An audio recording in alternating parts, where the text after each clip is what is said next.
السلام علیکم ورحمۃ اللہ وبرکاتہ۔ الحمدللہ رب العالمین۔ سامعین کرام، آج کا ہمارا موضوع ہے کہ گناہوں کے نقصانات اور گناہوں کی وجہ سے ہماری عملی زندگی میں ہونے والے مسائل۔ تو سامعین، اللہ رب العالمین کسی بھی بندے کو اس کے گناہوں پر، اس کی غلطیوں پر فوراً نہیں پکڑتے، بلکہ اللہ رب العالمین اس شخص کو مہلت دیتے ہیں تاکہ اگر وہ سمجھدار ہوا، عقل مند ہوا تو اپنے گناہوں سے واپس آ جائے گا، اپنے گناہوں سے توبہ کر لے گا۔ اور جو شخص اپنے گناہوں سے توبہ کر لیتا ہے وہ اللہ رب العالمین کا محبوب ترین اور پسندیدہ ترین بندہ بن جاتا ہے۔ اور کچھ لوگ اللہ رب العالمین کی اس دی ہوئی مہلت کا ناجائز فائدہ اٹھاتے ہیں اور گناہوں پہ گناہ کیے جاتے ہیں اور اس بات کا دعویٰ کرتے ہیں کہ ہم پر کون سا عذاب آ گیا یا ہم پر کون سا عذاب آئے گا۔ تو ان لوگوں کے لیے جو اس بات کا دعویٰ کرتے ہیں کہ ہم پر کون سا عذاب آ گیا، کہ قرآن مجید میں آپ لوگوں نے پہلی قوموں کے واقعات نہیں سنے کہ جب پہلی قوموں پر عذاب نازل ہوتا تو انہیں سنبھلنے کا موقع بھی نہ دیا جاتا۔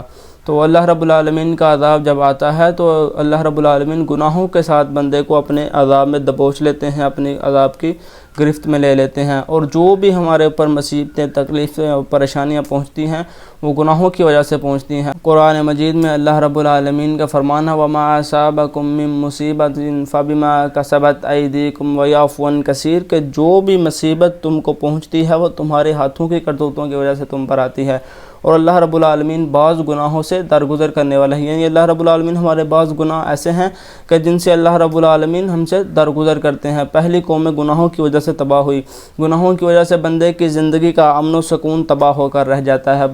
بعض لوگ گناہ کی بظاہر لذت کو دیکھتے ہوئے گناہ کرنے کی جسارت کر بیٹھتے ہیں، گناہ کر بیٹھتے ہیں۔ جب وہ گناہ کر بیٹھتے ہیں تو انہیں ساری زندگی ندامت اور شرمندگی کا سامنا کرنا پڑتا ہے۔ لہذا گناہوں سے بچیں۔ بظاہر تو لذت تو ختم ہو جاتی ہے لیکن گناہ باقی رہ جانے والا ہے۔ لذت تو ختم ہو جانے والی چیز ہے، گناہ باقی رہ جانے والی چیز ہے۔ گناہوں کی وجہ سے رزق میں کمی اور رزق میں برکت ختم ہو جاتی ہے۔ ہر بعض گناہ ایسے ہیں جن کی وجہ سے بندے کی دعائیں قبول نہیں ہوتی۔ ہم بعض دفعہ سوچ رہے ہوتے ہیں کہ یار ہم اتنی دعائیں اللہ رب العالمین سے کرتے ہیں، اتنی چیزیں مانگتے ہیں، ہماری دعائیں قبول کیوں نہیں ہوتی؟ تو وہ گناہوں کی وجہ سے اللہ رب العالمین بندے کی دعاؤں کو قبول نہیں کرتے۔ اور بعض گناہ تو ایسے ہیں کہ جن کی وجہ سے بندے کی نیکیاں برباد ہو جاتی ہیں، جو اس نے ساری زندگی اعمال کیے ہوتے ہیں، نیک اعمال کیے ہوتے ہیں، اچھی نیت کے ساتھ کیے ہوتے ہیں، وہ گناہوں کی وجہ سے وہ نیکیاں بھی برباد ہو جاتی ہیں۔ اور گناہ گاروں کو اللہ رب العالمین قیامت کے دن بڑا سخت عذاب دیں گے۔ گناہ گاروں کو قیامت کے دن اوندے منہ لٹکایا جائے گا اور انہیں پل صراط سے ہی اپنے گناہوں کے سبب دبوچ لیا جائے گا، اور گناہ گاروں کا ٹھکانہ جہنم ہے۔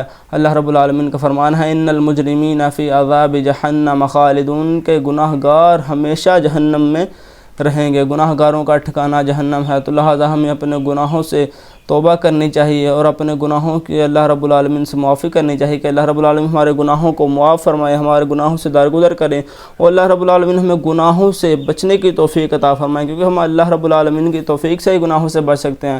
اور ہمارے اندر کون سی اتنی طاقت ہے، ہمارا کون سا اتنا ایمان مضبوط ہے کہ ہم خود بخود گناہوں سے بچ سکیں۔ اللہ رب العالمین سے دعا ہے کہ اللہ رب العالمین ہمیں گناہوں سے بچنے کی توفیق عطا فرمائیں، اور جو ہمارے سے گناہ ہوئے ہیں اللہ رب العالمین ان سے درگزر کریں، ہمارے گناہوں کو معاف فرمائیں۔ آمین۔ وآخر دعوانا الحمدللہ رب العالمین۔